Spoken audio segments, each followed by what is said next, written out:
Hi guys, a very warm welcome to all of you.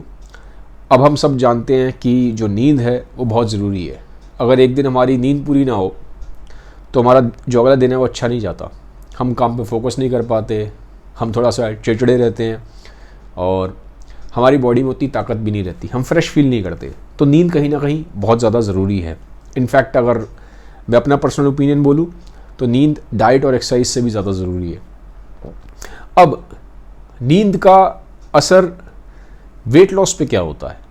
नींद का असर body के फैट से और जो हमारे बॉडी में जो मसल्स हैं और जो हमारी बॉडी में हार्मोन्स हैं, इस पे क्या होता है, इसके बारे में थोड़ा सा आज मैं इस वीडियो में थोड़ा सा आपको कुछ एक ग्लिम्स दूंगा। अब स्टडीज़ में खाली एक या दो स्टडी में नहीं, बहुत सारी स्टडीज़ में, और जब स्टडीज़ की भी स्टडीज़ की गई जिसको मेटा एनालिसिस बोलते हैं रिसर्च की फील्ड में, तो उसमें ये चीज़ बार बार देखी गई कि जो लोग लंबे समय तक, ये भी इंपॉर्टेंट वर्ड है, क्रोनिक बेसिस पे, लंबे टाइम तक, ये नहीं कि आप महीने में एक आध दिन आप कम सो लिए उससे फ़र्क नहीं पड़ता, लगातार लंबे समय तक जब आप लेस देन 6 आवर्स सोते हो तो उसका असर बहुत तरीके से बॉडी पे पड़ता है।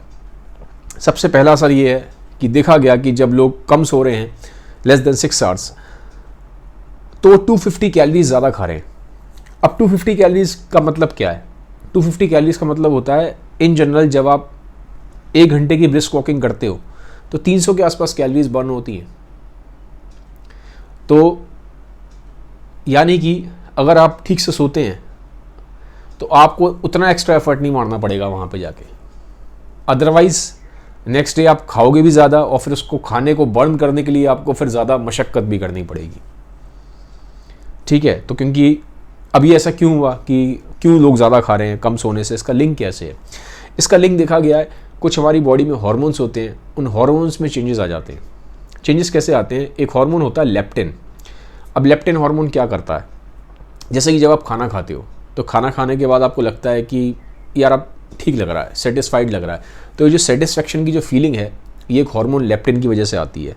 तो जब लोग कम सोते हैं तो उनकी बॉडी में ये लेप्टिन हार्मोन कम बनता है, इसका प्रोडक्शन कम होता है। तो जब ये हार्मोन ही कम बनेगा तो आपको उतना सेटिस्फेक्शन होगा नहीं। तो नॉर्मली अगर आप 2 रोटी खाते हो तो आपको शायद अगले दिन 4 रोटी खानी पड़े सेटिस्फेक्शन के लिए। पहली चीज़ ये। सेकेंड चीज़, एक हार्मोन और होता है जो हंगर हार्मोन है, इसको ग्रेलिन बोलते हैं। तो ये भी ज़्यादा बनना स्टार्ट हो जाता है। तो जब ये हंगर हार्मोन ज़्यादा बनेगा तो आपको भूख ज़्यादा लगेगी। ठीक है, तो हो क्या रहा है नटशल में कि आपको ज़्यादा भूख लगती है और सेटिस्फेक्शन आपको इतनी जल्दी नहीं आता खाने से। ठीक है, तो आप ज़्यादा खाओगे, तो ये एक प्रॉब्लम है क्योंकि इसकी वजह से फिर आगे वेट गेन होता है। सेकंड चीज़, ब्रेन में कुछ सेंटर्स होते हैं जो प्लेजर और रिवॉर्ड के लिए ज़रूरी होते हैं। तो अब इससे क्या होगा, जब आप नींद आपकी ठीक नहीं है तो आपके जो प्लेजर सेंटर्स हैं उसमें न्यूरॉन्स की एक्टिविटी है ये बढ़ जाती है। तो अब इससे होता क्या है कि जो जंक फूड है या ऐसे फूड है जो प्लेजर फूड्स है, इसकी तरफ आपका अट्रैक्शन बहुत बढ़ेगा। ऐसे कौन से फूड्स होते हैं जैसे कि जिसमें फ़ैट ज़्यादा है, जिसमें मीठा ज़्यादा है, जैसे कि आइसक्रीम हो गया, शुगर हो गया, जंक फूड हो गया। तो ये चीज़ें आपको ज़्यादा अट्रैक्ट करेंगी क्योंकि आपके ब्रेन में क्रोनिक स्लीप डेफिसिट की वजह से चेंजेस आ रहे हैं। न्यूरॉन्स की एक्टिविटी चेंज हो रही है वहाँ पे प्लेजर और रिवॉर्ड सेंटर्स में।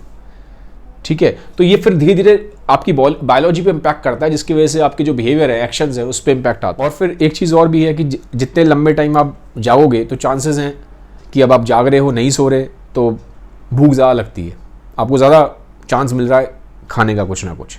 ठीक है, और मोस्ट ऑफ द टाइम्स देखोगे जब लोग रात को जागते हैं तो उनको ज़्यादा फिर इस तरह से भूख लगती रहती है। कभी वो फ्रिज में उठ के कभी कुछ बिस्किट्स खाते हैं, कभी कुछ नमकीन खा लेते हैं, या कुछ भी बस पेट भरने के लिए खा लेते हैं। तो फिर वो भी एक वेट गेन का रीज़न बनता है क्योंकि आप ज़्यादा लंबे टाइम तक रात को जागे हो तो you will have more chance to. एक चीज़ देखी गई है कि नींद की कमी की वजह से जब लोग डाइटिंग करते हैं तो उनका मसल लॉस ज़्यादा होता है, जो कि एक ख़राब चीज़ है। और जो फैट लॉस है जो ज़्यादा होना चाहिए था वो कम होता है। तो अच्छी चीज़ नहीं है क्योंकि इससे आपकी अपीयरेंस पे, आपकी बॉडी कॉम्पोजिशन पे, आपकी स्ट्रेंथ पे, आपकी हेल्थ पे, सब पे इम्पैक्ट आता है।